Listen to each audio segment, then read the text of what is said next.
The scent of rain still clung to the world when Julie stepped beneath the pines. Needles whispered under her boots.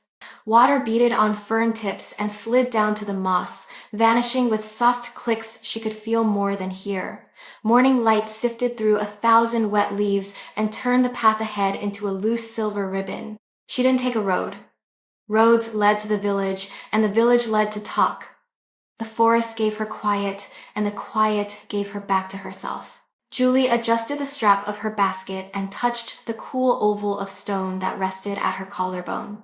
The pendant surface was smooth as river glass, a pale gray threaded with darker veins, bound in wire that her grandmother Helena had wrapped by hand long ago. "Keep it near your skin," Helena had told her. "It remembers where you belong, even when you forget." Belonging was a complicated word in the village. People noticed a girl who preferred roots to rooftops, who fetched herbs in storms and returned with the name of the wind on her tongue. At the market, whispers folded around her like damp cloth. Strange, quiet, lives alone at the wood's edge. She pretended not to hear while she weighed carrots and paid for salt, but the sound followed her down the lane and back across the meadow, thin as gnats and just as persistent. In the forest, nothing asked her to explain herself. The alder didn't care if she spoke or stayed silent. It only wanted to drink. The thrush didn't wonder why she lived in a stone cottage with a crooked chimney and a garden fenced against deer. It simply stitched its bright song through the trees and trusted her to listen. Out here, she could breathe. She paused beside a slick outcrop where lichens mapped the stone like continents. The air was cooler in the gully, touched by the metallic taste of water. Somewhere ahead, she knew, a stream folded around a bend and widened just enough to collect blackberries on its banks. If the birds had left any, she'd fill her basket for jam. If not, there were still yarrow tops to cut and a stand of sweet birch she'd been meaning to mark. The pendant warmed beneath her fingers. It did that sometimes nothing dramatic, just a pulse of heat that answered her skin. Helena had laughed when Julie asked her why. "Stones remember," Helena had said, as if that were the most ordinary fact in the world. Some of them listen too. Julie missed her then sharp, sudden, like stepping on a hidden root. Helena's hands had always been busy, grinding, tying, folding, washing, a life measured in useful actions. But her eyes had held a wildness that didn't fade with age. She had walked the forest like a woman greeting old friends, and the forest had seemed to answer in kind. People called Helena peculiar until they needed a fever broken or a lamb turned, and then they called her wise. When she died, they called her gone and went back to their kitchens. Julie kept the house and the garden. She kept the pendant and the habit of listening. She moved on. The path narrowed to a suggestion and then to nothing at all. She let the weight of the land tell her where to put her feet, the slight tilt where roots rose, the give where the soil thickened with years of needles. Wind huffed softly through the crowns of the firs, too high to touch her face. Somewhere to the left, a squirrel scolded as if she had trespassed on a private quarrel. She crouched to check a patch of sorrel, the leaves small but bright despite the rain. A ring of tiny hoofprints stitched the mud between stones. A fawn had been here at dawn, light as a thought. She smiled, half at the prints and half at herself for smiling at them, and cut sparingly, leaving enough for the plant to stay. A flicker of movement brushed the edge of her vision. She straightened, hand lifting by instinct to the pendant again. Nothing but shadows and wet bark, and the long curve of a fallen trunk. She waited anyway, letting her breath slow until it matched the forest's. The sense of being watched came and went like a draft under a door. Not threatening, exactly just present. "You're jumpy," she told herself, and the word vanished into the damp air. On the other side of the rise, the ground dipped, and the sound of the stream unfolded. Rill over stone, hollow undercut, a faint hollow echo under a small bank. She followed it to the clearing she favored, a circle of waist-high grass and knotty blackberry canes that had already spent their best fruit. The last dark berries hung heavy and unloved, rain-sweet and easy to bruise. She set the basket in the grass and worked slowly, rolling each berry into her palm with a practiced touch. If she timed it right, there would be enough left to stew down with sugar, enough to stain her tongue and the wooden spoon and the side of the pot she always forgot to wipe before it cooled.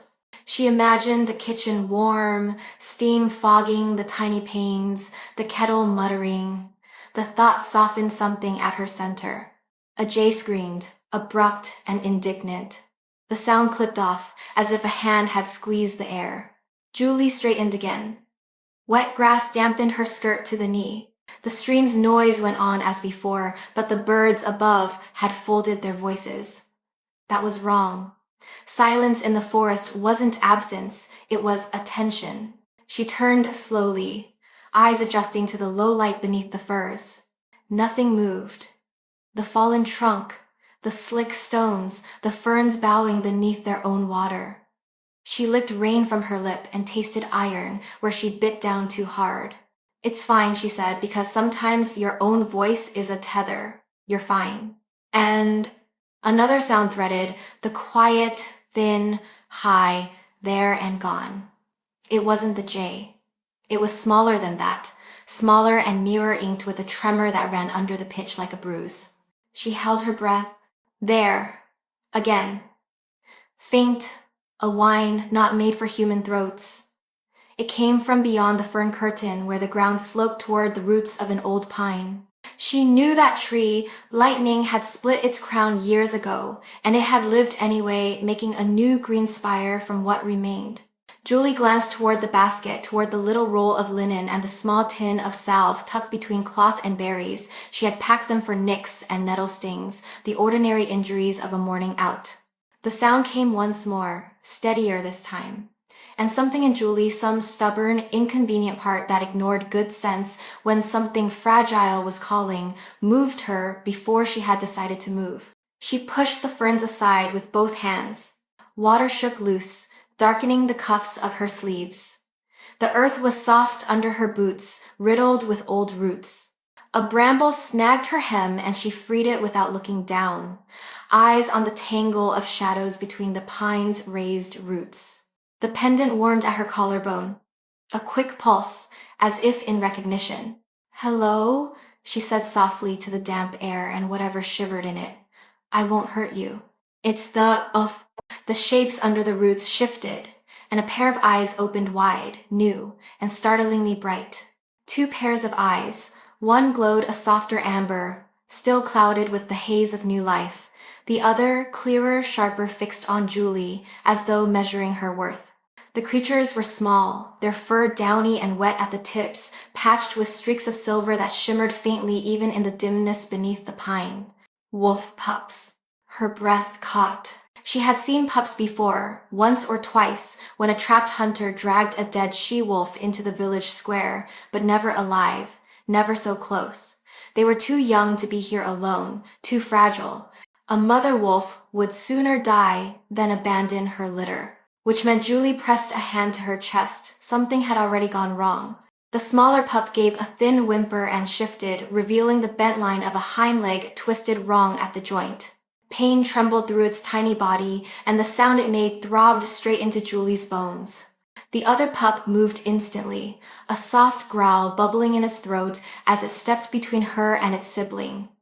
Fierce, protective, ridiculous, given its size. Yet the sound raised gooseflesh on Julie's arms because it wasn't ordinary. Too steady, too knowing. She crouched low, keeping her hands where the pup could see them. "It's all right," she whispered, voice barely more than breath. "I won't harm you." The growl thinned to a whine, and the amber eyes held hers with startling intensity. Julie felt a strange tightening in her chest, like a thread drawn taut, as if something unseen stretched between them. She blinked, breaking the moment, and reached slowly into her basket. Her fingers found linen strips, a sprig of dried comfrey, the small flask of water she always carried. These were meant for herself or for the rare villager desperate enough to ask her help, but she unrolled them now, laying the supplies on a patch of moss. The pup didn't attack. It simply stood, trembling but steady, as she inched closer to its injured sibling. Julie's hands worked from memory. Years of watching Helena set bones, poultice cuts, cradle sparrows with broken wings. She murmured as she cleaned the wound, soft nonsense about the weather, about the berries she'd meant to gather, about how stubborn weeds had been in the garden this season. Words didn't matter, tone did. The little one whimpered once when she straightened the leg, then went quiet as though trusting her. Julie's breath shook, but her fingers didn't falter. Two splints from nearby twigs, linen tied snug but gentle, a smear of comfrey paste. Finished. There, she said finally, sitting back on her heels. That should help. The injured pup nestled closer to its sibling, eyes closing in exhaustion. The other still watched Julie, its gaze unnervingly steady, as if it understood more than a beast should. For a heartbeat, she could have sworn she felt gratitude raw, wordless, undeniable push against her chest like warmth from a fire. Her throat tightened. She knew she should walk away. Wolves grew, and when they grew, they became dangerous. The villagers already whispered of witchcraft when she returned with herbs, if they learned she harbored wild creatures, but she couldn't leave them. Not when one might die without care. Not when their mother was nowhere to be seen. Julie reached for the basket, spreading the cloth inside to soften it. She gathered the pups carefully, cradling them against her chest. They were lighter than she expected, all bones and tremor, yet pulsing with a fierce will to live. The uninjured pup gave a faint yip, not angry expectant, almost as though it had decided for her. "You're coming with me," Julie whispered, "at least until you're strong enough." The forest shifted as she stood, a breath of wind stirring the ferns, though the canopy above was still. The pendant at her neck throbbed warm again, like a heartbeat not her own. Julie hesitated, scanning the tree line. No movement, no sound but the stream's easy flow and her own breath. And yet she couldn't shake the sense that something vast had turned its gaze toward her, unseen but absolute. Clutching the basket, she stepped back toward the clearing, toward home. Behind her, the pine loomed dark against the pale sky, its roots hollow where she had found the pups. The space felt less like a hiding place now, more like a doorway she had crossed without knowing. She didn't look back again. But the feeling stayed with her all the way to the cottage, that the forest itself had been watching, and that with two tiny lives pressed against her, she had just taken her first step into something far larger than she could yet imagine. Julie pushed the cottage door open with her shoulder, careful not to jostle the basket she carried. The hinges creaked in protest, the same way they always did, though the sound felt sharper tonight, as though the forest itself had followed her inside and was listening.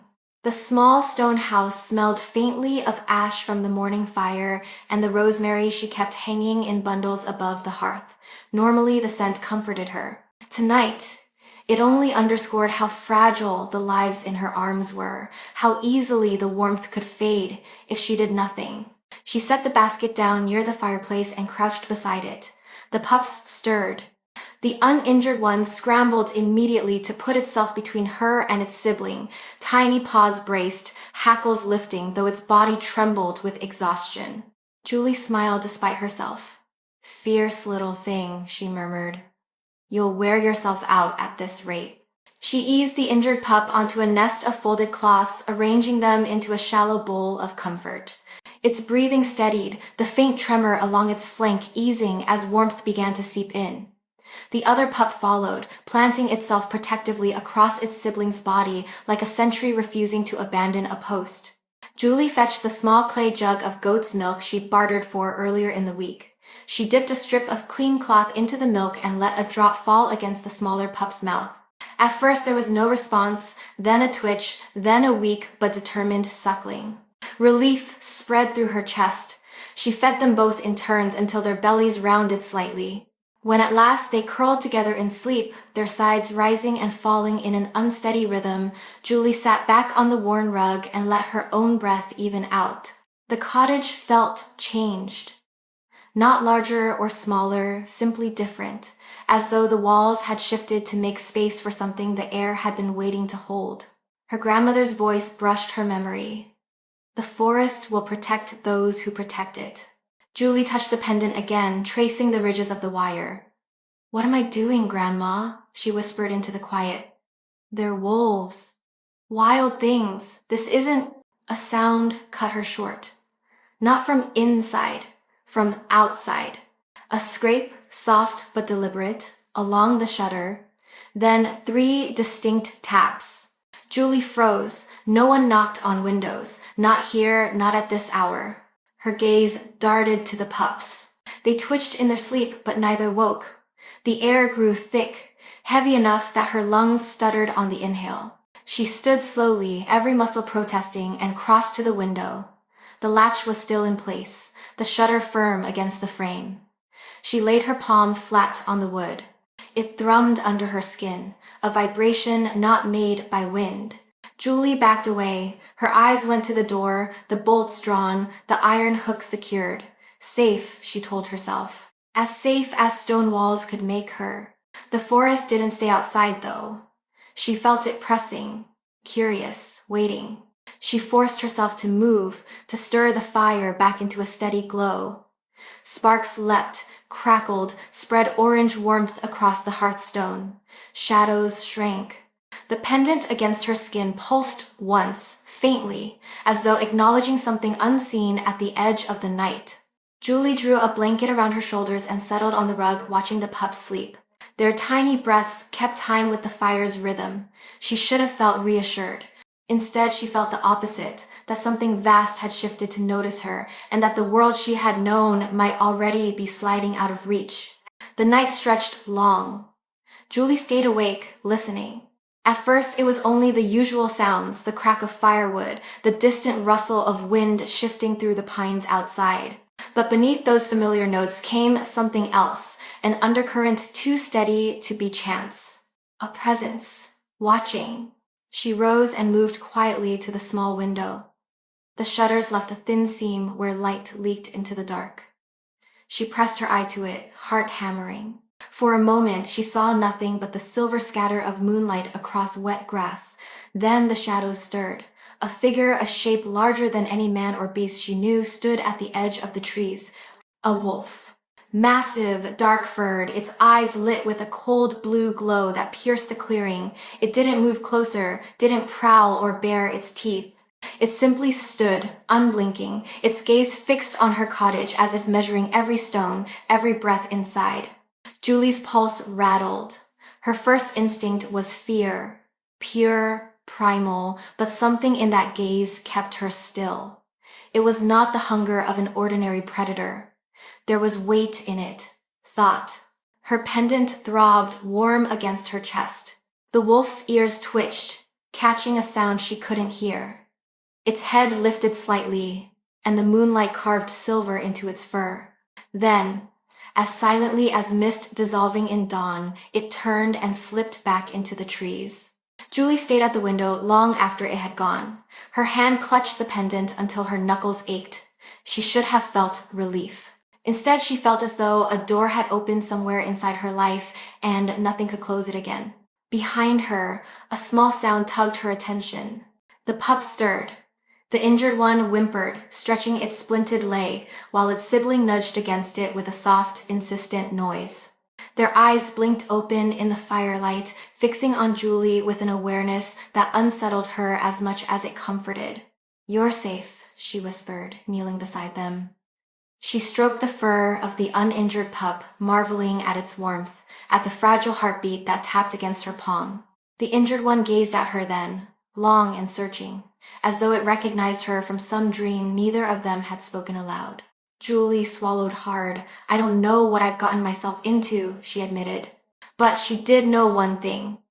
Whatever path she had stepped onto, there would be no turning back. The fire cracked, sending sparks spiraling upward. Julie pulled the blanket tighter around her shoulders and settled near the hearth, the pups pressed close to her side. Sleep came fitfully, tangled with dreams of running paws, moonlight, and eyes that gleamed blue from the dark edge of the trees. The knock came with the morning light. Not a rap on the door, on the window. 3 deliberate taps, the same rhythm she had heard in the night. Julie startled awake, the blanket sliding from her shoulders. The pups whimpered, shifting against her legs as if they, too, recognized the sound. Her heart climbed into her throat. For a moment she considered staying still, pretending she hadn't heard. But the certainty that whoever waited outside already knew she was awake pushed her to her feet. The fire had burned low. Cold air filled the cottage. She crossed the room slowly, each step an effort of will, until she reached the window and froze. A face looked back at her through the pane. Not the reflection of a villager or the wide-eyed stare of a curious child. This was a man she had never seen before, dark-haired, his jaw shadowed with stubble, features carved sharp as stone. His eyes were impossible to mistake. The same eerie blue she had glimpsed in the clearing last night, glowing faintly even through the glass. Julie's hand went to the latch before she realized it. She forced herself to stop.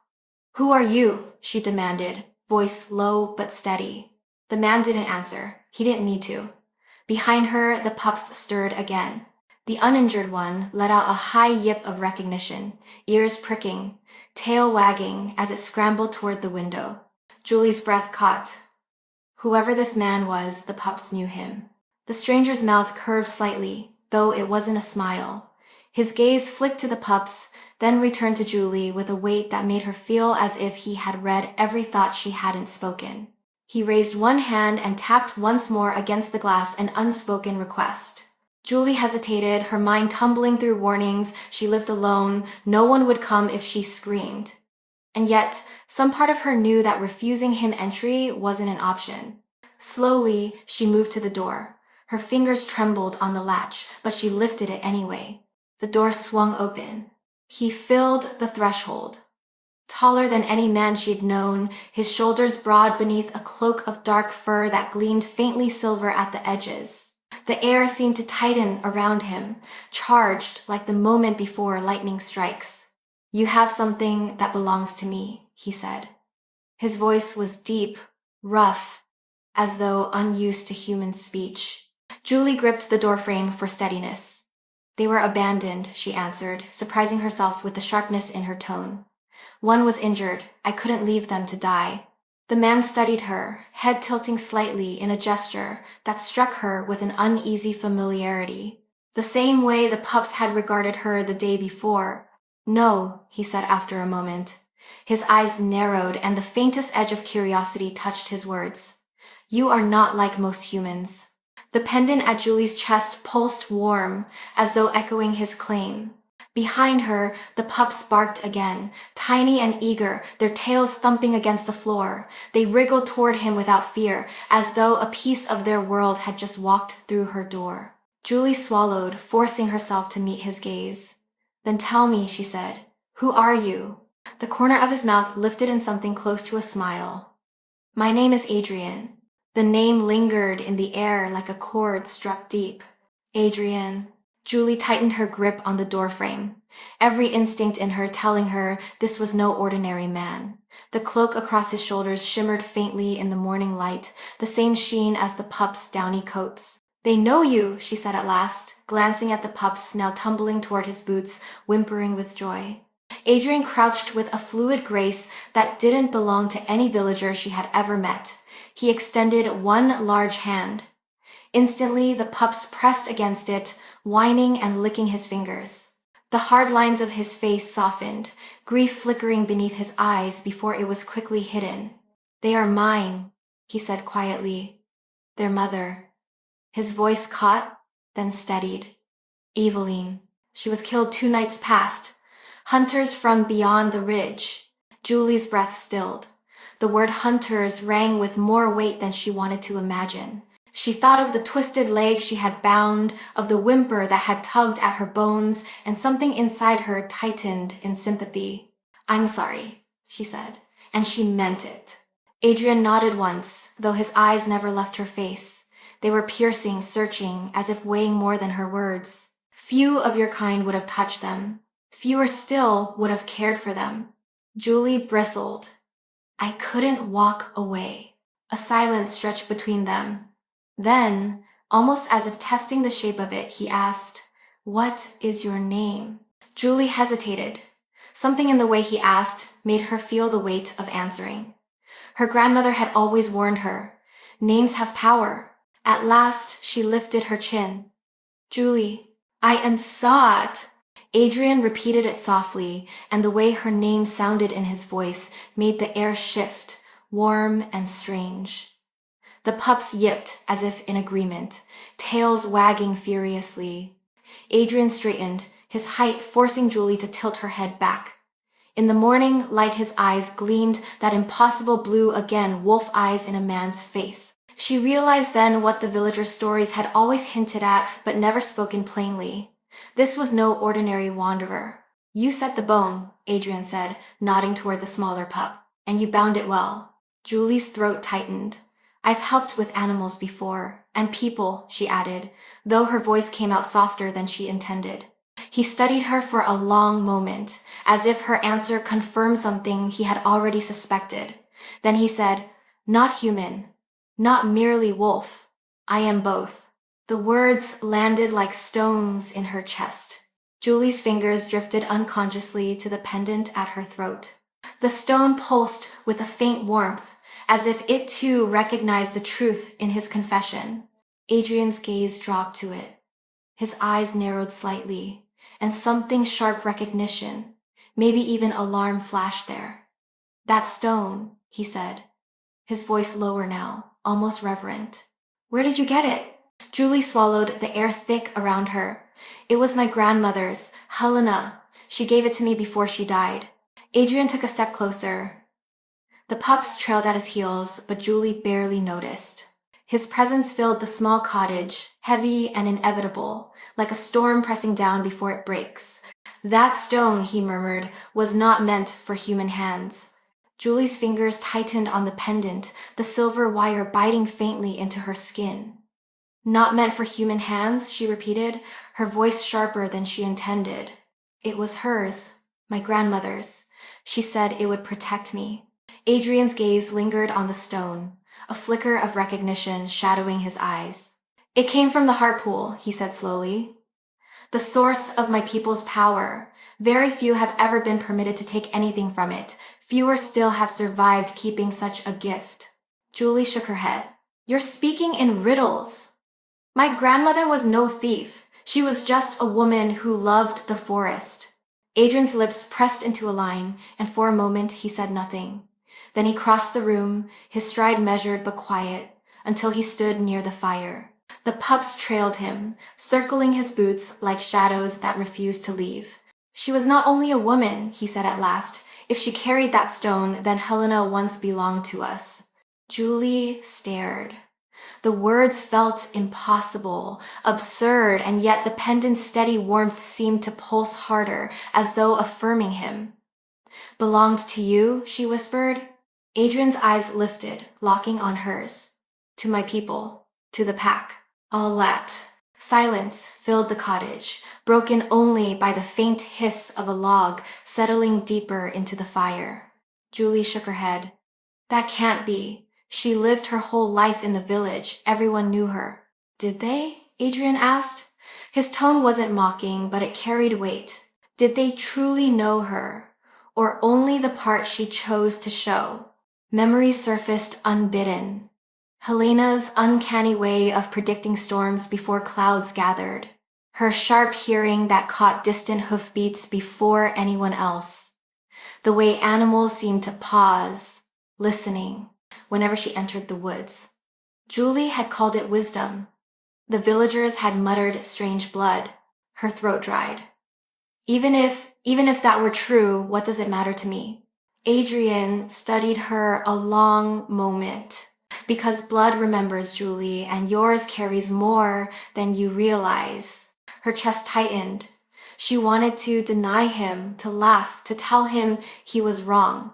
But the weight of his words pressed too heavily against everything she had lived, with her isolation, her constant sense of being other, the way the forest seemed to welcome her as if she were part of it. She sank onto the chair by the hearth, fingers gripping the edge of her skirt. You're saying she was like you, both human and wolf. I'm not. Adrian inclined his head once. And that makes you part of us too, though you do not yet see it. Julie stared at the fire. The flicker of its light mirrored in the pup's bright eyes. Her world tilted beneath her, and for the first time in years, she wondered if the villagers' whispers had been right all along. Julie forced herself to look up from the fire. You speak as if I should believe you without question. That I'm somehow tied to your world because of a stone and a few stories about my grandmother. Adrian didn't flinch. He rested one hand on the back of the chair opposite hers, his presence filling the small cottage like a second heartbeat. Not just because of the stone. Because you felt the pull when you touched those pups. Because you dared to set a broken bone with nothing but instinct and faith. Because the forest has already claimed you, whether you admit it or not. Things ever, sever, of, like. Julie shook her head, pressing her hands together to keep them from trembling. I don't want to be claimed. I just want to live my life quiet, simple. A shadow crossed Adrian's face, grief mixing with something harder. Quiet and simple will not protect you. The hunters are moving again. Eveline was not the first they've killed, nor will she be the last. At the mention of Eveline's name, the pups stirred restlessly near the hearth. Adrian crouched, brushing his fingers over their heads.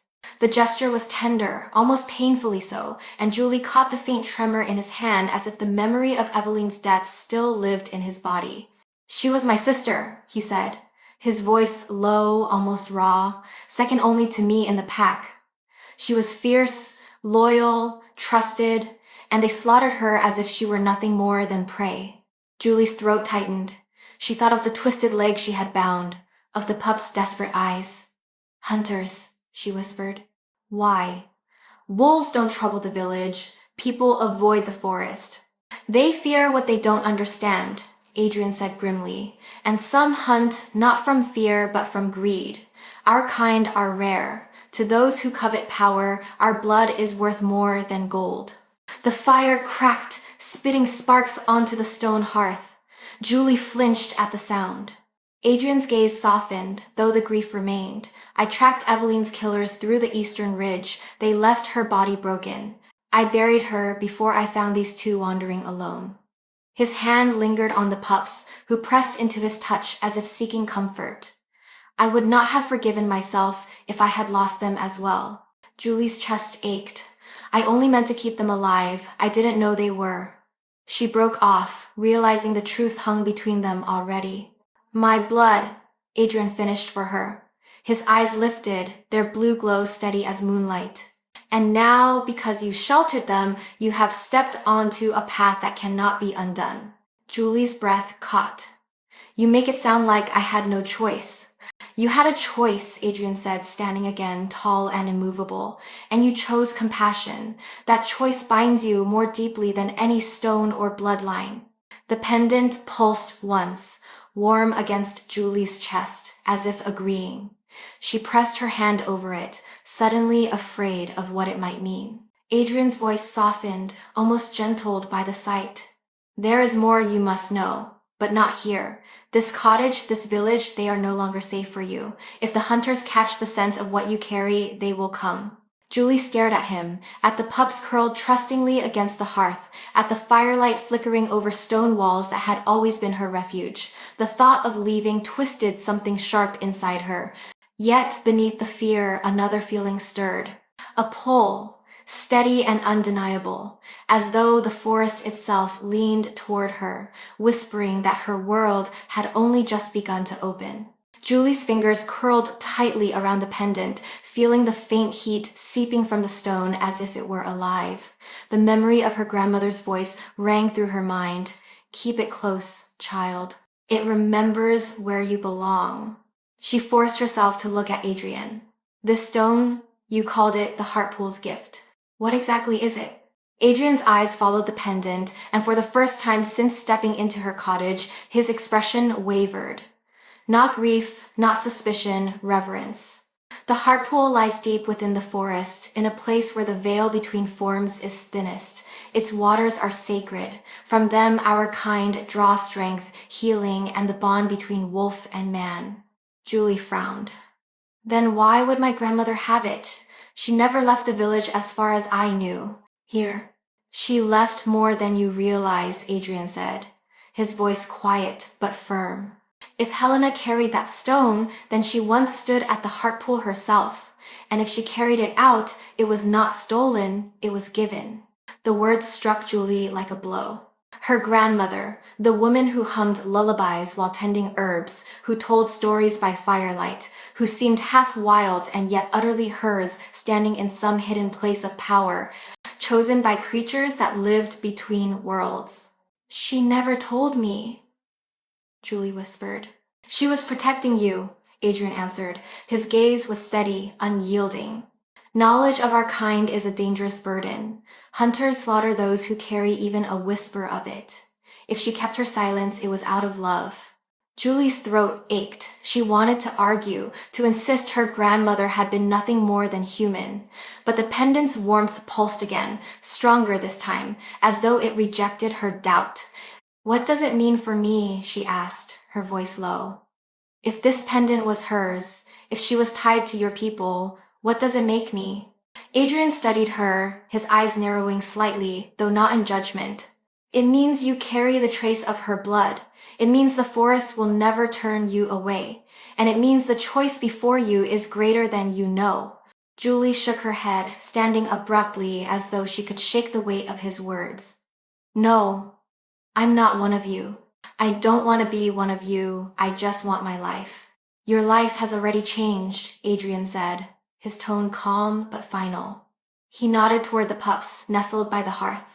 From the moment you heard their cry, you stepped into our world, and your grandmother ensured it would recognize you when you did. Julie's pulse thudded in her ears.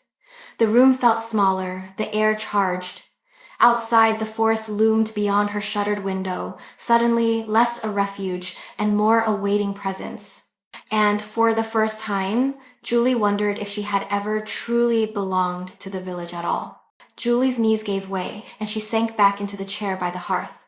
The pups shifted at the sound, ears flicking, their bright eyes fixed on her as though they too waited for her answer. I don't understand, she whispered. All my life, the villagers looked at me like I didn't belong. And now you're saying, what? That they were right? That I'm not one of them? Adrian didn't answer immediately. He crouched, feeding another log into the fire. Sparks snapped, chasing the shadows from the corners of the cottage. His movements were deliberate, measured, almost ritual. Only when the flames caught again did he speak. You are both, he said, and neither. His gaze found hers steady and unflinching. Human blood runs through you, but so does ours. It may not be enough to turn you fully, but the trace is there. The forest recognizes its own. Julie's hand went to her pendant again, as if it could anchor her to something solid. If that's true, if what you say about my grandmother is true, then why did she give this to me? Why not leave me ignorant? Why not hide everything? Adrian's jaw tightened. Because she knew this day would come. Hunters don't stop with one kill. They follow whispers. They chase rumors. Eveline's death is only the beginning. They will scour every border, every settlement until they find what they seek. Julie's stomach turned. And what is that? What do they want?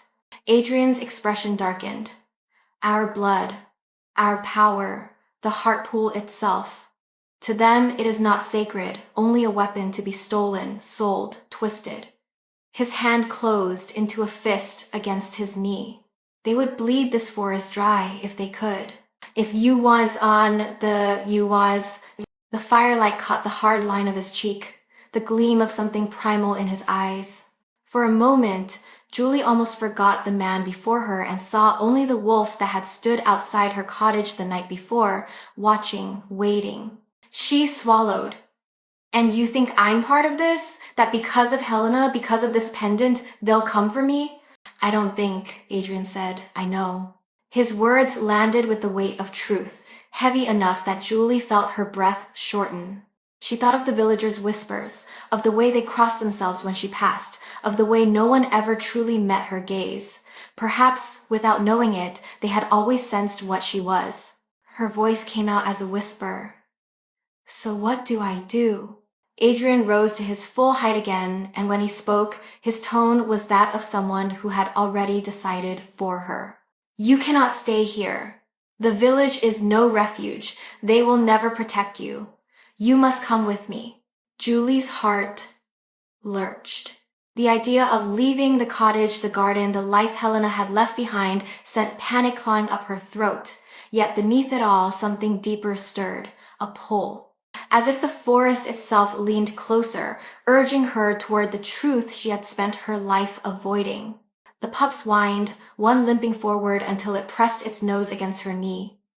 Julie looked down at them, at the fragile creatures who should have been nothing to her and yet felt like everything.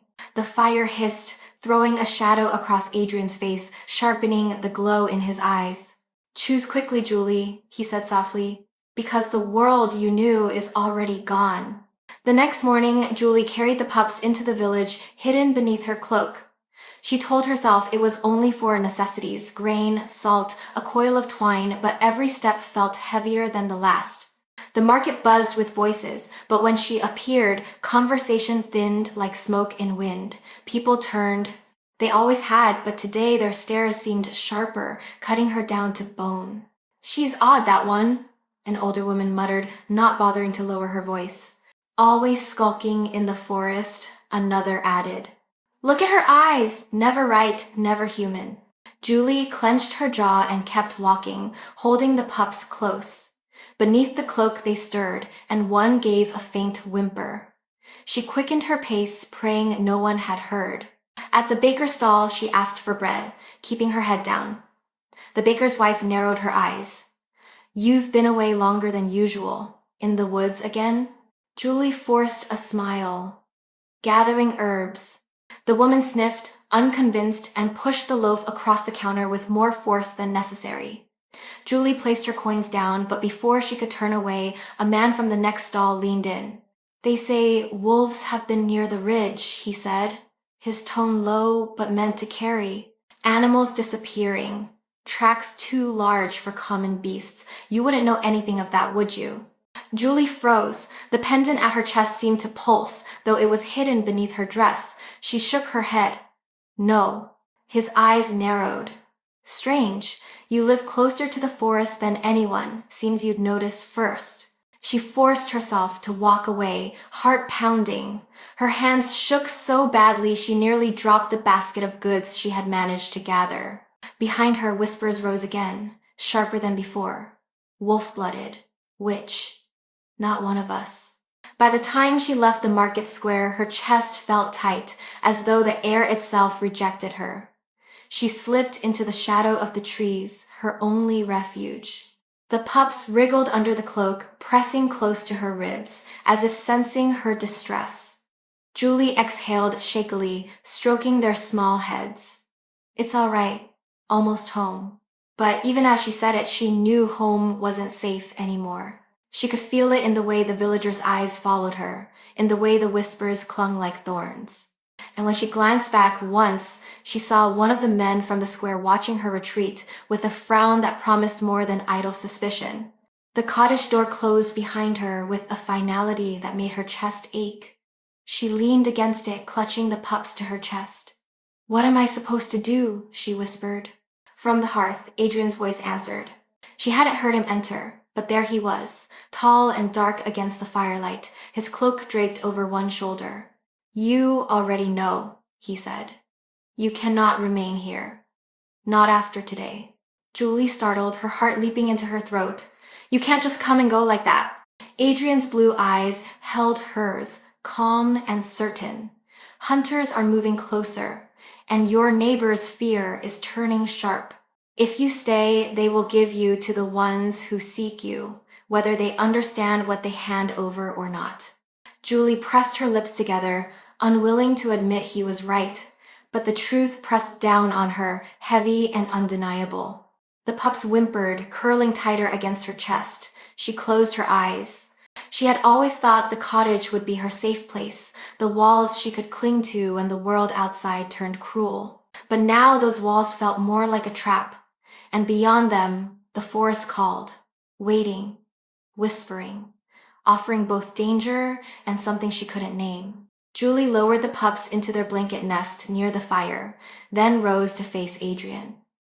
This is my home, she said, her voice steadier than she felt.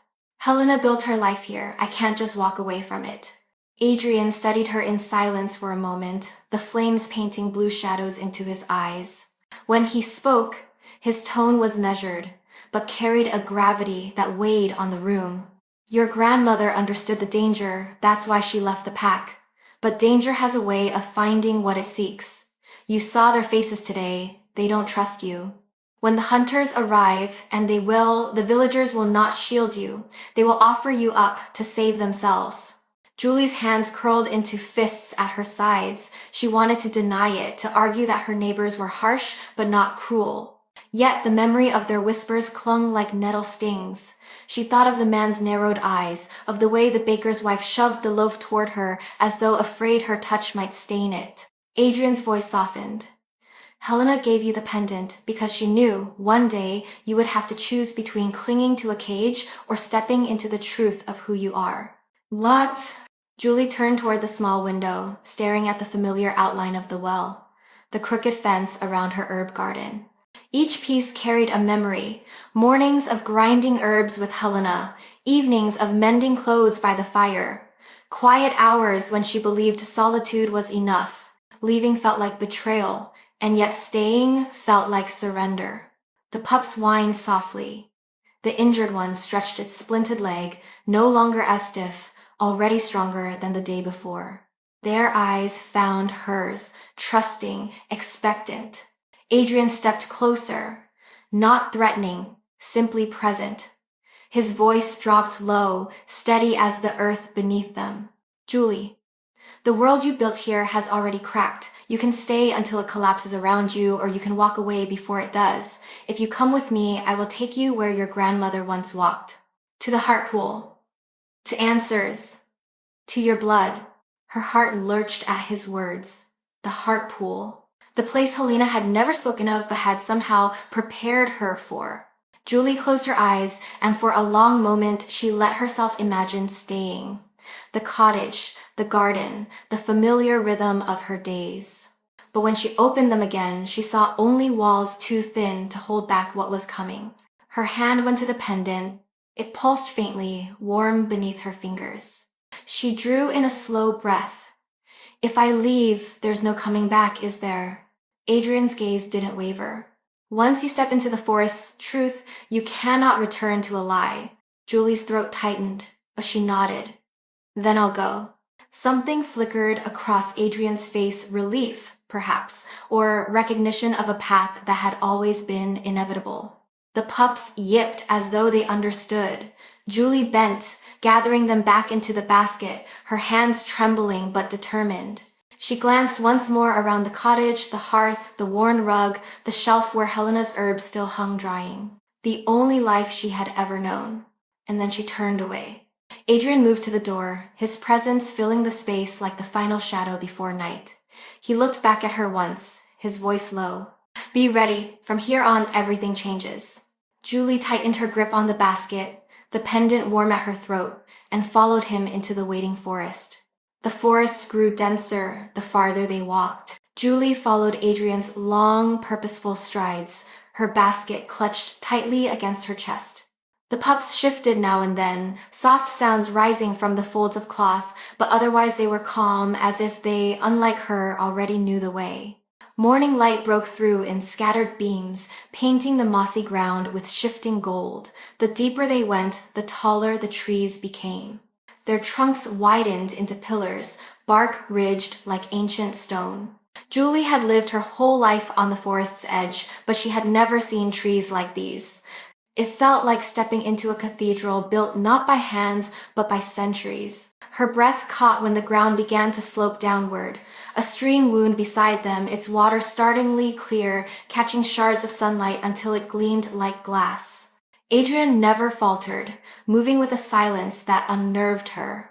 He passed through thickets and over rocks without a sound, as though the forest parted for him. Julie tried to mimic him, but each step she took cracked twigs or rustled leaves. She flushed at the noise, certain she was disturbing some balance she didn't yet understand. Don't fight the earth, Adrian said suddenly, without turning his head. His voice was quiet, but it carried easily through the hush of the trees. Let it carry you. Julie frowned. That doesn't make sense.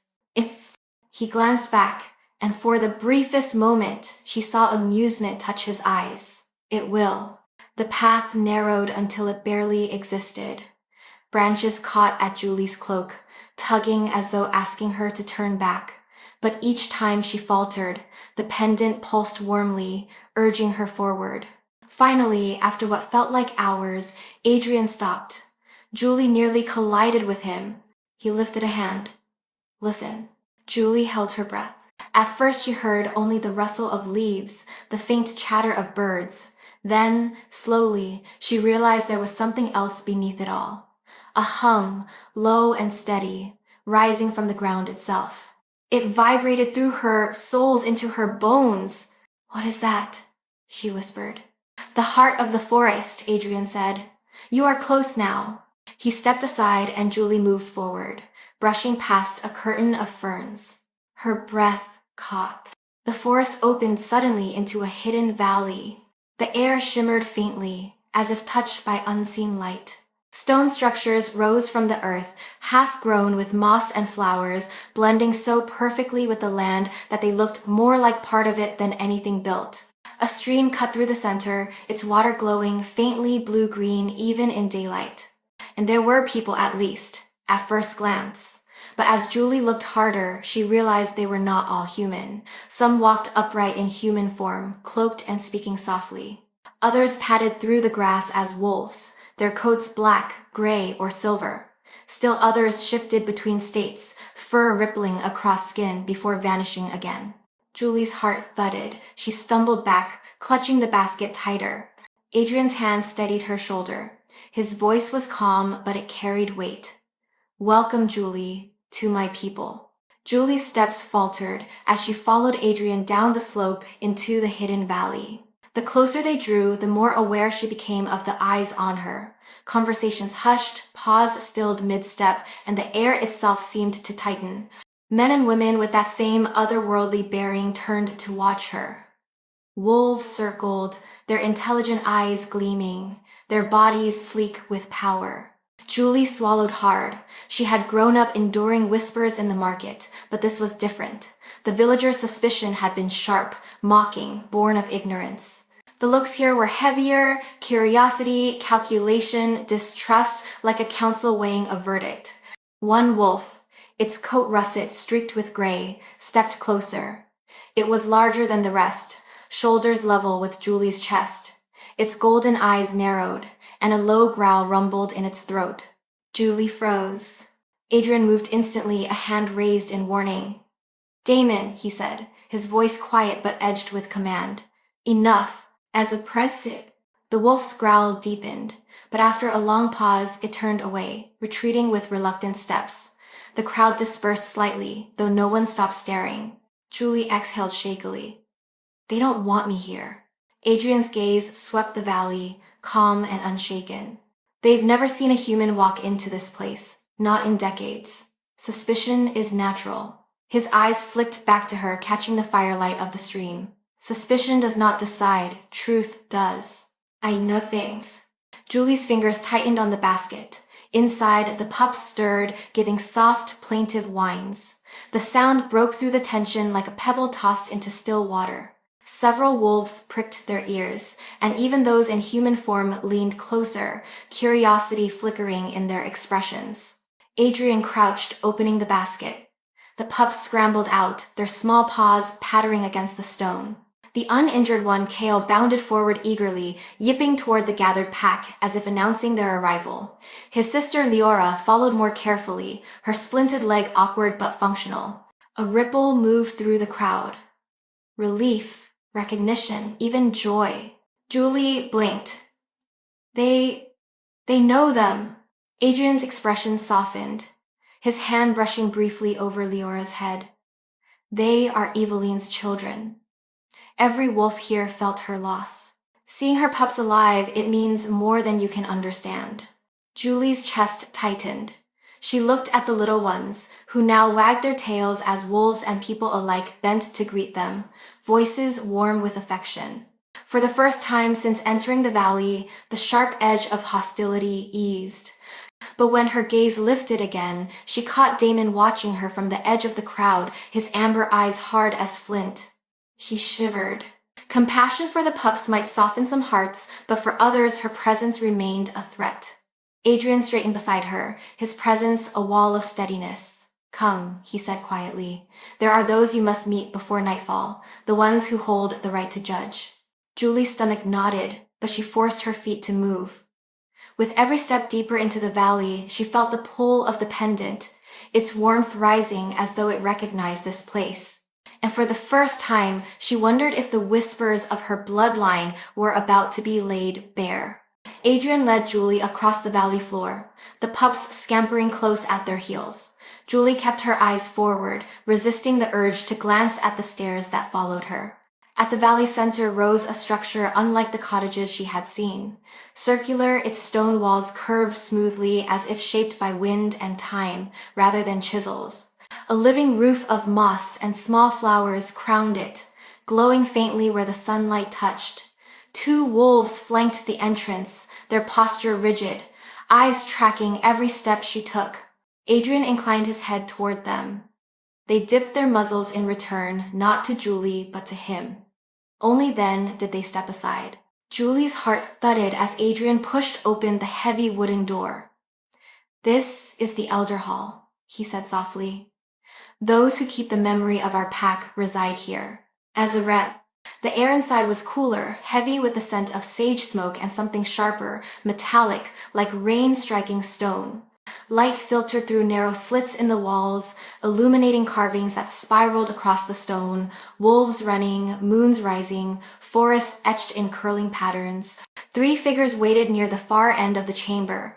2 women and 1 man, their hair silver white, their faces marked deeply with age. They wore robes of undyed linen embroidered with symbols Julie did not recognize, and yet their bearing was not frailty. They stood tall, their eyes glowing faintly blue, the same impossible hue as Adrian's. Julie stopped short. The weight of their gazes was overwhelming, as though they could strip her bare with a glance. Adrian stepped forward, voice formal. Elders, this is Julie. She carries the heartstone once given to Helena.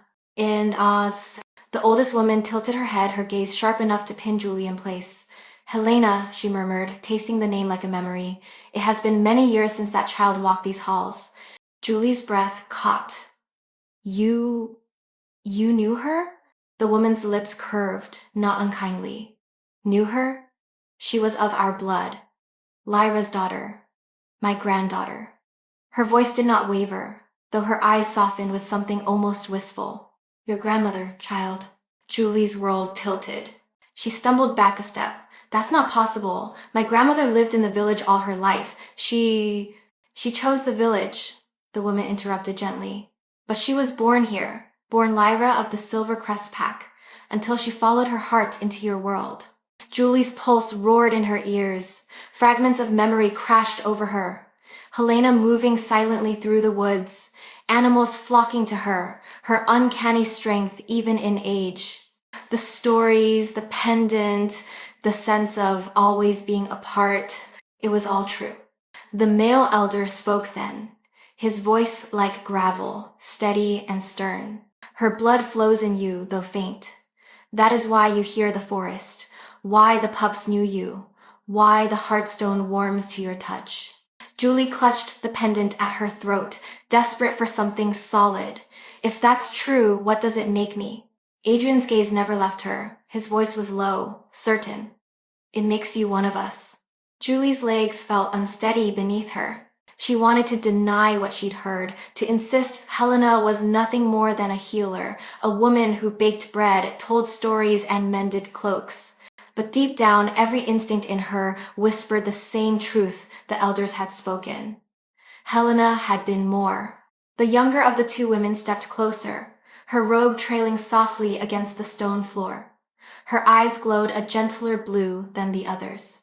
I am Celine, she said, her voice calm, carrying warmth that cut through the weight of the hall. Helena was my cousin.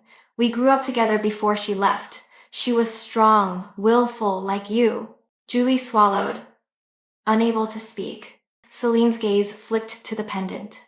I remember the day she carried that stone away. She claimed the heart pool itself had offered it to her. Few among us are chosen to bear such a gift. Fewer still are willing to leave everything behind once they carry it.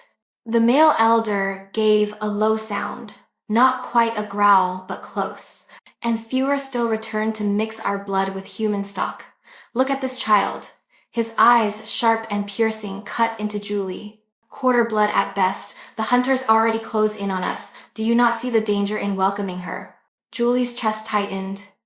Danger. Threat. Not belonging, again. The same judgment, just in a different place. Before she could speak, Adrian's voice rang out, steady but edged with command. She is not a danger. She is proof of Helena's foresight. The forest marked her just as it marked her grandmother. The pups chose her. Even the Heartstone answers her. The russet-furred wolf from earlier Damon slipped into the hall, his form shifting as he entered. He rose tall in human shape, amber eyes burning with suspicion. Or the hunters will choose her instead. Weak blood is weak loyalty. If they capture her, they will rip every secret from her before she even knows how to keep them. And then Julie flinched at his words, shame and anger warring in her chest. I never asked for any of this, she said, her voice breaking. I didn't ask to be different. I only wanted to live quietly. Celine's gaze softened further, sympathy shining in her eyes. None of us truly choose what runs in our blood, child, but we choose what we make of it. Adrian stepped closer to Julie, his presence grounding. And she has already chosen. She saved the pups when most would have left them. That is not weakness, that is strength. The elders exchanged looks, the air heavy with unspoken debate. The oldest woman who had first spoken Helena's name finally raised her hand. Silence fell at once. She carries the blood. She carries the stone. And the forest has begun to stir around her. The woman said, her tone resolute. We cannot turn from what has already been set in motion, but she must prove herself before the pack. Julie's stomach dropped. Prove myself? How? The elder's glowing eyes fixed on her, sharp as moonlight. By surviving what comes. The hunters draw nearer. If you are truly Helena's blood, the forest will show us and you where you belong. Julie's hand tightened around the pendant until it burned against her palm. For the first time, she wondered if the whispers of destiny weren't simply stories, but a snare tightening around her throat. The elder hall emptied slowly after the decree, but tension clung to the air like smoke. Julie stood frozen, her pulse pounding in her ears. She wanted to slip into the shadows, to vanish from all those piercing eyes, yet her feet refused to move. Adrian lingered at her side, tall and unyielding, his hand resting lightly near her elbow as if to steady her without forcing her. The pups pressed close to her boots, tails low but eyes bright, sensing the storm that had yet to break. The storm came in the form of Damon. He stepped fully into human shape now, broad-shouldered and scarred across one cheek, the amber in his eyes hard and burning. His voice carried easily across the chamber, sharp as a snapped branch.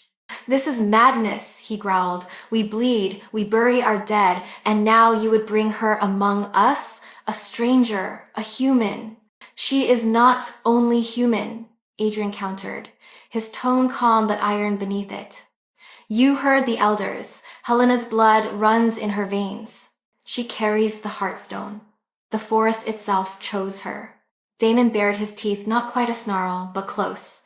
The forest chooses many things, storms, fires, hunters. Not all choices bring salvation. His gaze flicked to Julie, searing. I see only weakness, a liability. She doesn't belong here. Julie stiffened. The words pierced deep, echoing the villagers' whispers, the sideways looks that had dogged her all her life. Not one of us. Not belonging. But before she could speak, Adrian's voice rose, colder now. Do not mistake caution for wisdom, Damon. You think her weakness will break us? I tell you this. Her compassion already saved what we could not. He gestured toward the pups, who whimpered softly, curling closer to Julie's legs. For the briefest moment, Damon's face faltered. His eyes softened at the sight of Eveline's children, his sister's legacy. But just as quickly, he steeled again. Compassion will not stop a blade or a bullet. Neither will suspicion, Adrian snapped, the weight of command slipping into his voice. But unity might, and the forest does not err in its choosing. The chamber grew tense, the silence thick as wolves and shifters alike turned to watch. Julie felt every eye upon her, their judgment pressing like stones. Her throat tightened. She had spent years ignoring whispers, but this was different. These were not fearful villagers. These were beings older, sharper, bound by something she barely understood, and yet she could not stay silent. She lifted her chin, forcing herself to meet Damon's glare. "I didn't ask to be here," she said, her voice trembling but firm. "But I won't apologize for saving them." She gestured to the pups. "If that makes me weak in your eyes, then so be it, but I'd rather be weak and compassionate than strong and heartless." The words hung in the air like a challenge. For a heartbeat, no one moved. Then a low murmur rippled through the gathered pack, some approving, others doubtful. Damon's jaw tightened, his fists curling, but he said nothing more. He turned sharply, stalking from the chamber, his steps echoing hard against stone. Julie exhaled shakily, realizing only then that her hands were trembling. Adrian's gaze slid to her, unreadable, though something like pride flickered faintly in his eyes. "You spoke true," he said quietly. "Few would have dared." Julie looked at him, bewildered. "I was only telling the truth." Adrian's mouth curved, not quite a smile but softer than before. Truth can be the sharpest weapon of all. The chamber emptied until only whispers remained, echoes curling around the carved stone walls. Julie stood rooted to the spot, the pups pressed against her ankles, their small bodies vibrating with unease. She felt their eyes still those who lingered at the doorway, wolves half-shifted, curious yet wary. Some glanced at her with surprise, as if her words had struck deeper than expected. Others looked away too quickly, unwilling to acknowledge her at all. The air was thick with division. Adrian stepped forward, his cloak brushing against the floor. He spoke not to her alone, but to the shadows still listening. "You doubt her because she is new, because she is not what you expect. But she has done what many of us failed to do. She saved Eveline's children when death closed in." A low murmur rolled through the doorway. One voice barked, "By chance!" Another muttered, "She still reeks of human." Julie's stomach clenched. She wanted to shout that they were right, that she was only human, that she had no part in this world of glowing eyes and sacred pools. But her hand touched the pendant, and its warmth anchored her against the tide of doubt. Adrian's gaze turned back to her, steady and fierce. "Julie," he said, voice quieter now, but sharp enough to cut the heavy silence. "Do you see what they do not? The forest has already recognized you. That is why the pups trust you. That is why the Heartstone answers you." Julie's throat tightened. I don't know what I see." His expression softened just slightly, like moonlight breaking through cloud. "You will, in time." The pups whimpered then, breaking the tension. Kale pawed at Julie's boot, and Leora limped forward on her splinted leg, nudging against her knee as though to say, "We choose you." Something shifted in the watching crowd. A few of the wolves lowered their heads, faint gestures of acknowledgement not to Adrian but to her. Others turned away, their suspicion unresolved. Julie exhaled shakily. "They'll never all accept me." "Not today," Adrian admitted. "But they will remember what you did. And when the time comes, some will follow." Eve writhing. Julie searched his face, uncertain whether to feel comforted or more afraid. He spoke with such certainty, as though her place among them were inevitable. The oldest elder's words echoed back. She must prove herself before the pack. Julie clenched her fists.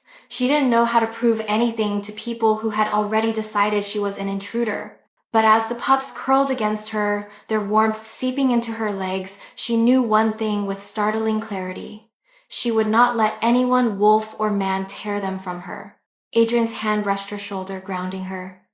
"Rest tonight," he said softly. Tomorrow, the true trials begin. Julie's breath caught. Trials. The thought made her blood run cold, even as the pendant throbbed warmly at her chest, as if whispering, "This is the path you were born to walk." The valley had fallen quiet by dawn. Julie woke on a bed of furs in a small dwelling Adrian had arranged for her near the edge of the settlement. The walls were stone, the roof thatched, yet the air carried the same pulse she'd felt in the elder hall, something alive, humming just beyond her understanding. The pups lay curled at her side. Leora's splinted leg twitched as she dreamed, while Kale's steady breathing was a comfort in the silence. For the first time since leaving her cottage, Julie almost felt safe. Almost. A sharp knock at the door broke the fragile peace. Adrian's voice followed, clipped and urgent. "Julie, come." She pulled her cloak around her shoulders and opened the door. Adrian stood rigid, his expression darker than she'd yet seen. Behind him, the air of the valley was tense. Wolves pacing in restless arcs, human-formed shifters murmuring in tight clusters. "What's happened?" she asked, clutching the pendant at her throat. His eyes, bright with that unearthly blue, fixed on hers. The hunters, scouts found their tracks near the eastern ridge. Fresh. Julie's stomach dropped. "Already? You said—" "I said they would come," Adrian cut in, his tone sharp but not cruel. "And they waste no time. Evelyn's killers push farther into the forest. They are testing our borders." All around them, the settlement stirred like a hive. Wolves loped past with hackles raised, men and women shifted seamlessly into their other forms, voices mixing with low growls. Julie caught snatches of words, weapons, fire, steel traps, and the certainty in every tone chilled her. Celine appeared, robes trailing, her calm eyes betraying the faintest worry. They moved bolder than before. Not only hunters for meat or pelt, these ones know what they seek. Adrian's jaw tightened. The heart pool. Julie's breath hitched. She had heard the name whispered, but now it rang heavy, dangerous. Why would they want it? Celine's gaze slid to her, unreadable. Because its waters hold what they cannot possess, power not meant for human hands. Damon's voice cut through the air like a blade. He strode forward, amber eyes burning, his expression twisted with grim satisfaction. "And still you brought her here," he snarled at Adrian, jabbing a finger toward Julie. "A human carrying our blood, our stone. Do you not see? She draws them closer." Julie flinched as a dozen eyes turned her way. The weight of their stares pressed harder than any village whisper had before.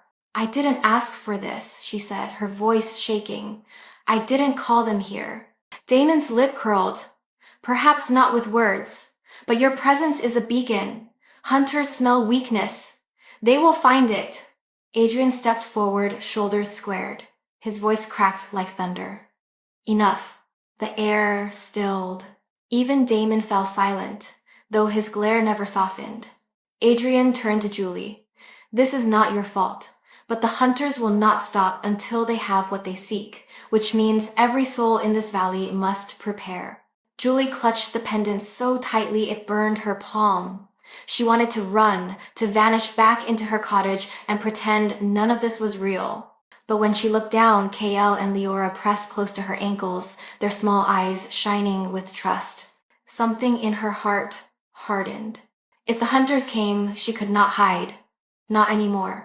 The council fire burned high in the center of the valley that evening, flames throwing long shadows against the stone walls. Wolves gathered in concentric circles, some in human form, others in their four-legged skins, eyes catching the firelight with eerie gleams. The air smelled of smoke, pine resin, and tension. Julie stood at the edge of the assembly. The pups pressed close to her boots. She tried to still her shaking hands by gripping the basket strap across her shoulder, but the weight of so many eyes was suffocating. Adrian stepped into the fire's glow, tall and commanding, his cloak falling behind him like a mantle of night. When he spoke, his voice carried over the restless murmurs. "The hunters move closer. They set snares at the ridge. They carry steel and fire. Evelyn's blood has not cooled, and already they would take more." A low rumble of growls answered him. Some wolves lowered their heads, others snapped their jaws, agitation rippling through the pack. We will not wait for them to come deeper, Adrian continued. We hold the valley, we hold the heart pool. No hunter sets foot here. Damon rose from the circle, amber eyes flashing. And yet you bring danger through our own gates, his hand thrust toward Julie. Every day she remains, she draws them closer. Their scent is on her, their eyes will find her before long. It's not me. A wave of mutters followed, some agreeing, others scowling. Julie's throat tightened. She wanted to speak, to defend herself, but fear clamped her tongue. Adrian's gaze hardened. She is not the danger, Damon. She is the proof of what we stand to protect. Hunters kill what they fear. They slaughtered Eveline because she guarded her children, and still Julie saved them when no one else was there. Celine rose then, her calm presence cutting through the growls. The girl carries Helena's blood.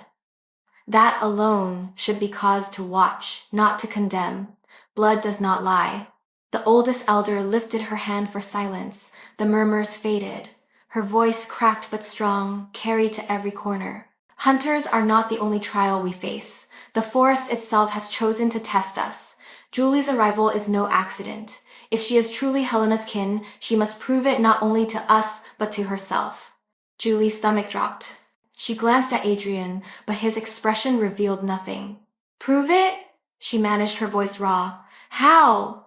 Damon's mouth twisted in a smile too sharp to be kind. Through the trials. Gasps and low growls rippled across the crowd. The words struck like thunder. Wolves glanced at one another, uneasy, some nodding in grim approval, others shaking their heads. Celine frowned. The trials have not been given to one of human blood in half a century. Then it is past time, Damon shot back. Julie's pulse roared in her ears. What kind of trials? She asked, barely able to force the words out. The elder's glowing eyes fixed on her, sharp as moonlight. The forest will set them. You will walk where it leads, face what it shows. Only then will we know if you are meant to stand with us or to be turned away. The fire crackled, spitting sparks into the tense silence. Julie's hand closed around the pendant until the heat of the stone seared her palm. The pups whimpered, pressing against her legs. She lifted her chin despite the fear twisting in her chest. If that's what it takes, she said quietly, then I'll face them. Adrian's gaze locked on hers, fierce and unyielding. Something in his eyes promised both warning and faith. And in that moment, Julie knew there was no turning back. The next night, the moon was a pale curve above the valley when Adrian led Julie to the edge of the forest. A circle of wolves waited there, their eyes glowing like scattered embers. Some stood in human form, arms crossed, expressions hard. Others padded on four legs, silent but watchful. The pups whined softly in Celine's arms, not allowed to follow. Julie's chest clenched at the sound, but she forced herself not to look back. This is where it begins, Adrian said, his voice low. He faced her, every line of his tall frame shadowed by moonlight. The forest itself will test you. You'll not be alone in it, but you will not be guided. You must listen. You must trust what calls you. Julie swallowed. And if I fail? Damon stepped from the circle, his amber eyes flashing. Then the forest has spoken, and you return to your human life, if you survive. The words struck her like cold water, but Adrian's gaze steadied her. The forest does not seek to destroy what belongs to it, only to reveal. Remember that. The elder woman raised her hand. The first trial, follow the lost path. Find what waits at its end. If the forest accepts you, it will lead you true. Julie's pendant warmed against her skin as though answering. Her breath caught. The circle opened, revealing a narrow path between the trees. The darkness beyond it seemed heavier than night itself, shadows pressing close like a curtain waiting to be drawn. Adrian's hand brushed her arm, his touch brief but grounding. Trust your instincts, not your fear.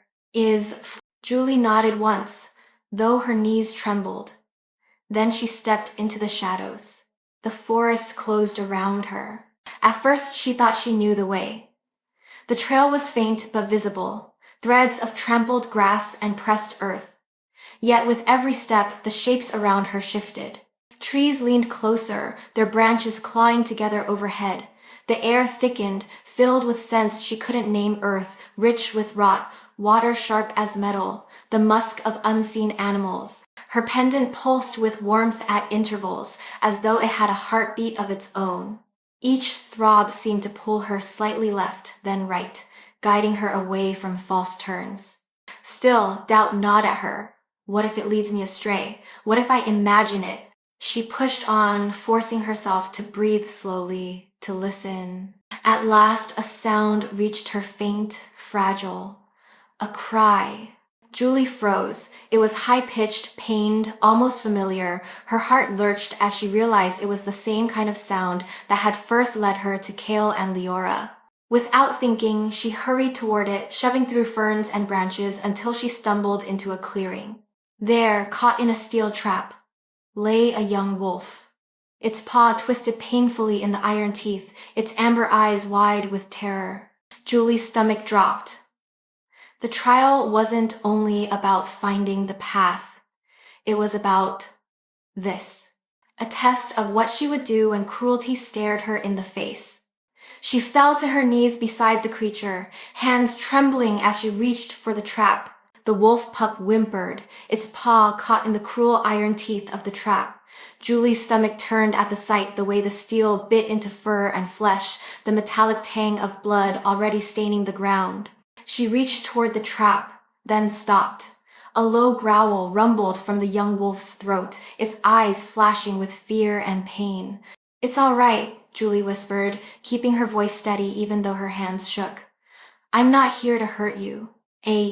The pendant at her throat throbbed with heat, pulsing in rhythm with her words. Slowly, carefully, she extended her hand, letting the wolf catch her scent. The growl softened into a shaky whine, though the animal's body remained tense. Julie exhaled and examined the trap. She had seen snares before in the village, crude wire loops set for rabbits. But this was different, crafted iron, heavy, meant to cripple something far larger. Hunter's work. Her heart thudded. They really are this close. The thought chilled her, but she forced her focus back to the wolf. "You don't deserve this. No one does." She pressed down on the trap's spring with all her weight. It groaned but didn't budge. She grit her teeth, tried again, the metal biting into her palms. Her arms burned with the effort, and still the jaws resisted.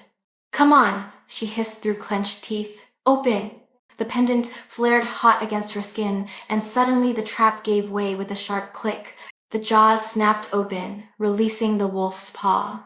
The creature yelped and stumbled free, collapsing onto the grass. Julie dropped to her knees beside it, tearing a strip of cloth from her hem. She bound the bleeding wound as best she could, whispering nonsense comfort, promises, the same tone she had used for Kale and Leora.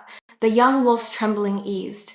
Its amber eyes met hers, and for a moment, Julie swore she saw recognition there, not the blank stare of an animal, but something more, a spark of awareness. She sat back, breathless. "You'll heal," she said softly. "You just need time." The wolf rose shakily, testing its paw. Then, with surprising strength, it limped forward and pressed its muzzle briefly against her hand. The gesture was fleeting but deliberate. Thanks, trust, acknowledgement. And then it was gone, melting into the trees without a sound. Julie knelt in the clearing, her palms stinging, her heart racing. She looked down at her hands, at the blood smeared across her skin. The forest around her shifted, shadows stirred, shapes moved between the trees, wolves, larger, older, their eyes glowing blue, watching. She realized then, this had been no accident. The trial had been waiting for her. She rose unsteadily to her feet. "Is it enough?" she whispered to the trees. "Did I prove anything to you?" The pendant pulsed once, steady and strong, as if to answer. Julie emerged from the forest at dawn, her cloak torn, her hands raw with scratches, and blood hers and the wolf's dried into her skin. The pack was waiting. Wolves and humans alike formed a half circle at the tree line, eyes glowing in the pale morning light. She felt their gazes heavy upon her, weighing every breath she took. Adrian stepped forward first. His sharp features softened when his eyes fell on her, scanning the cuts along her arms, the dirt clinging to her skirts. "You returned," he said simply, his voice low but carrying something like pride. Julie swallowed against the dryness in her throat. "There was a trap, a wolf caught in it. I freed him." A ripple moved through the crowd. Murmurs rose, some surprised, others approving. Celine's face gentled, but Damon stood stone still, arms crossed, his amber gaze suspicious as ever. "The forest chose her trial well," Celine said, "to free what hunters sought to bind. And she succeeded." Yeah. Damon's lips curled, his voice cutting through the murmurs. "Or perhaps the forest only showed us how dangerous her presence is. That trap was meant for us. The hunters draw closer every hour, and still you claim she is some kind of answer?" Julie's fists clenched. She wanted to shout back, but Adrian's voice cut cleanly across Damon's words. "She did what many of us would have done. She risked herself to save one of ours." He looked at Julie then, his blue eyes steady. But this was only the beginning. Julie's breath caught. "The beginning?" Celine nodded, her glowing eyes solemn. "The forest has shown its will, but now the choice passes to you. You carry Helena's blood. You carry the heartstone that makes you kin, but only if you accept it." The oldest elder raised her staff, striking it once against the ground. The sound echoed like thunder across the valley. "At moonrise, you will stand at the heart pool. There the truth will be revealed. You may claim your place among us, or you may turn away and return to your world. But know this, once you choose, there is no going back." Julie's heart pounded. The heart pool. The place Helena had never spoken of, but had somehow prepared her for in every lesson, every story, every whispered warning. Adrian stepped closer, lowering his voice, so only she could hear. "It will not be easy. The waters test all who enter them. But I will stand beside you, if you let me." Yuli met his gaze. In his eyes she saw certainty, strength, and something else, something unspoken that warmed her even as fear knotted in her chest. She looked down at the pups, who had wriggled free of Celine's arms to press against her ankles. Their eyes shone up at her with absolute trust. Her fingers tightened around the pendant, its warmth steady, insistent. At moonrise, everything would change. Night fell like a shroud over the valley. Julie followed Adrian along a narrow trail that wound deeper into the forest than she had ever gone. The trees grew impossibly tall here, their trunks silvered by moonlight, their branches locking overhead like the ribs of a cathedral. The air shimmered faintly, charged with a presence she could feel in her bones. The sound of water reached her first, a low, resonant rush that seemed to echo from everywhere at once. Then the trees parted, and she saw it. The heart pool. A waterfall spilled down a sheer cliff into a perfectly round basin. The water glowed faintly from within, blue-green light rippling across the surface like liquid moonfire. Mist curled upward, brushing her skin cool and sharp, but beneath it she felt warmth, an energy that tugged at her pendant, making it pulse in rhythm with the pool. She stopped short, breathless. "It's beautiful." Adrian's expression was unreadable and dangerous. Julie turned to him. His eyes caught the glow of the heart pool, brighter than she had ever seen them. He seemed both man and wolf at once, the boundaries between the two blurred in the ethereal light. "What happens here?" she asked softly. "The waters awaken what sleeps in your blood," Adrian said. "If you enter, you will face the in-between place, halfway between human and wolf. If your spirit is strong enough, you will cross through. If not," his jaw tightened, "you may not return at all." A's, lies, and... Julie's stomach twisted. "And if I choose not to enter, then you walk away," Adrian said simply. "Back to your cottage, your village, your human life. The pack will not harm you. The pups may still visit, but you will never stand among us. You will always remain apart." The weight of his words pressed on her chest. Apart. She had lived her whole life in that shadow already, neither belonging to the villagers nor to the world Helena had kept hidden. Was she willing to choose that emptiness again? Adrian stepped closer. There is one more truth you must know. Julie lifted her eyes to him. Tell me. His gaze held hers, steady, fierce, almost vulnerable. For one with so little of our blood, the waters will fight you. Without an anchor, you could lose yourself forever, but an anchor can be forged. She frowned. An anchor? A bond, he said. His voice dropped, rough as stone, yet carrying a heat that made her pulse quicken. Between you and me, if we forge it, I can hold you through the change, guide you back when the waters try to tear you apart. Julie's breath caught. A bond? Like marriage? Adrian's lips curved faintly. Not quite a smile, but something sharper. More, a mate bond. It ties two souls together for life. It cannot be broken. The words struck deep, frightening and exhilarating all at once. And if I agree, she asked, then whatever happens in the heart pool, you will not face it alone. He stepped closer, his nearness wrapping around her like heat from the fire. But you must be certain. Such a bond lasts until death and beyond. Julie's pendant pulsed hotly, as if echoing the weight of his words. She looked at the glowing waters, at the pups pressing close to her feet, then back at Adrian, his blue eyes steady, waiting, filled with a promise she didn't know if she was ready to claim. Her heart thundered. The choice was hers, and the night would not end until she made it. The moon had climbed high when the elders gathered at the heart pool. Their white hair shimmered like frost in the silver glow, their eyes faintly blue as they watched Julie with solemn intensity. Wolves circled the clearing's edge, silent witnesses. Celine stood near, calm and steady, while Damon's amber gaze burned like a brand in the dark. Julie stood at the water's edge, the glow of the pool casting her pale reflection across its surface.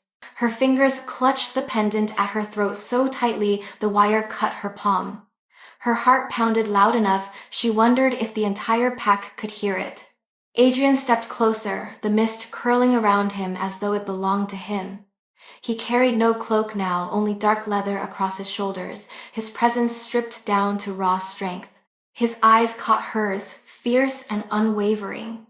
You know the choice, he said quietly, though the air carried his words. Walk away and you remain human. Enter the heart pool and you may awaken what sleeps in your blood. But only if you forge the bond with me will you survive it.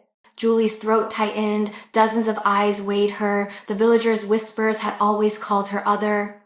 Now, here, she was asked to step fully into that truth or to turn from it forever. Her gaze flicked to Celine, whose expression was warm, encouraging. Then to Damon, whose lip curled with disdain. Then back to Adrian, who stood utterly still, offering her neither plea nor pressure, only the stark truth of his words. Julie drew in a breath that shivered in her chest. I'll do it, she said. Her voice was steady despite the tremor in her hands. I'll forge the bond. A ripple ran through the circle. Gasps, murmurs, a few approving growls. Damon's expression hardened like stone. Adrian's jaw eased. He inclined his head once, a warrior's vow. Then we begin. He drew a small bone-handled knife from his belt. The blade caught the heart pool's glow, gleaming pale green. Julie's breath hitched as he turned the knife in his hand. The bond must be sealed in blood, Adrian said, his voice low, intimate though all could hear. Mine and yours joined before the forest and the heart pool. Julie's heart hammered. She thought of Helena pressing the pendant into her palm, whispering, "It will protect you." She thought of Kale and Leora, of the way their eyes had looked at her with recognition beyond instinct. And she thought of Adrian, of the strange certainty she had felt from the first moment his gaze met hers. She nodded. Do it. Adrian's eyes flared, not with triumph, but with something deeper resolve, and perhaps the faintest trace of fear. He drew the blade across his palm, dark blood welling. Then he held the knife out to her.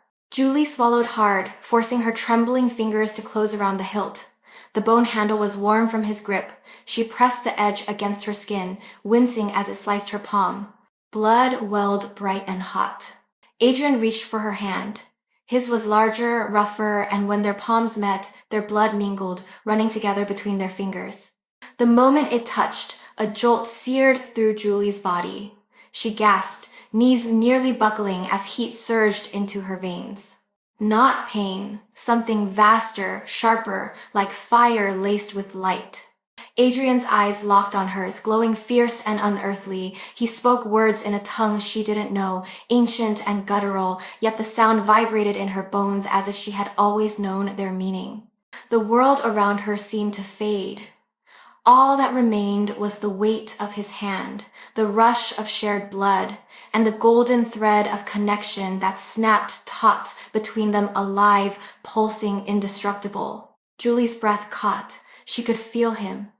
Not just his presence, but his steadiness, his grief, his iron will, all braided together and reaching into her as though they had always belonged there. The bond was real, and it was forever. Julie's breath came in shallow gasps as the golden thread of the bond coiled through her chest, bright and unbreakable. She staggered, but Adrian's hand tightened around hers, steadying her. The knife was gone. She didn't remember dropping it. All she knew was the warmth of his blood against her own, and the weight of the pack's silence pressing in. "It is done," Adrian said, his voice raw, echoing faintly with power. "The bond is forged." The elders raised their hands in unison. The air thickened, charged, like a storm about to break. Celine's calm voice carried across the gathering. "Now, the heart pool." Julie's stomach nodded. The water glowed brighter, as if stirred by the bond itself, beckoning her closer. Mist rolled over the surface, brushing her ankles, carrying the scent of whetstone and something sharper wildness, untamed and ancient. Adrian turned to her, his face solemn. "This is where you step across. Once you drink, the waters will take hold. They will strip away what you know, tear at what you are. Without the bond, you would drift and be lost. But I will hold you. Do you trust me?" Julie's pulse thundered. Trust. The word sank into her chest like an anchor. Did she trust him? She thought of his eyes at her window, the way he had spoken her name as though it already belonged to him, the way the pups had leapt toward him without fear. "I trust you," she whispered. Something flickered across his face, relief, fierce and fleeting. He squeezed her hand once, then stepped with her into the glowing water. The pool was warmer than she expected, almost hot, curling around her legs like silk made of fire. The glow clung to her skin in luminous strands, seeping into her veins. Her pendant pulsed against her chest, matching the rhythm of her racing heart. Adrian cupped water in his free hand, raising it to her lips. "Drink," he commanded gently. Julie obeyed. The liquid was unlike anything she had ever tasted, sharp and sweet, metallic and wild, like lightning-turned liquid. It slid down her throat, and her body convulsed with heat. The world blurred. The elders' chanting rose in a language older than stone. The glow of the heart pool flared, engulfing her vision. Adrian's hand was the only anchor, the golden thread between them blazing bright as the waters pulled her under. Pain tore through her. Her bones cracked, reshaped, her skin stretched as though fire licked beneath it. She couldn't breathe, couldn't even scream. Her body dissolved into something neither human nor wolf, caught in the void between. "Julie!" Adrian's voice wasn't sound. It vibrated inside her, steady and commanding. "Follow me. Hold to the bond. Do not let go." She clung to the thread, though everything else ripped apart. Memories crashed around her. Helena's warm hands on hers, the villagers' whispers, the pup's trusting eyes. And through it all, Adrian's strength flowed into her, a lifeline against the chaos. Her heart seized, then surged. Her lungs burned. For a moment, she was nothing but pain and wildness breaking apart. Then she rose. Julie burst from the water with a cry that became a howl, long and fierce, echoing into the night. Her vision was sharper than she had ever known. Every star blazed like fire. Every sound carried clear as music. Her body changed. 4 paws struck the stone beneath the pool's edge. Silver pale fur glistened under the moonlight, her breath steaming in the cold air. On the bank, the pack howled as one, a chorus of recognition. And beside her, a massive wolf with fur black streaked in silver Adrian stood proud, his blue eyes glowing with both triumph and wonder. Through the bond, his voice brushed her mind. You did not fall. You are one of us. Julie shook her fur free of water, her body trembling with exhilaration and disbelief. She was no longer apart, no longer only human. She was both wolf and woman, flesh and spirit, bound to the forest and to him. For the first time in her life, she felt whole. The night air trembled with sound. Howls rose from every throat in the valley, a chorus that shook the trees and rolled across the mountains.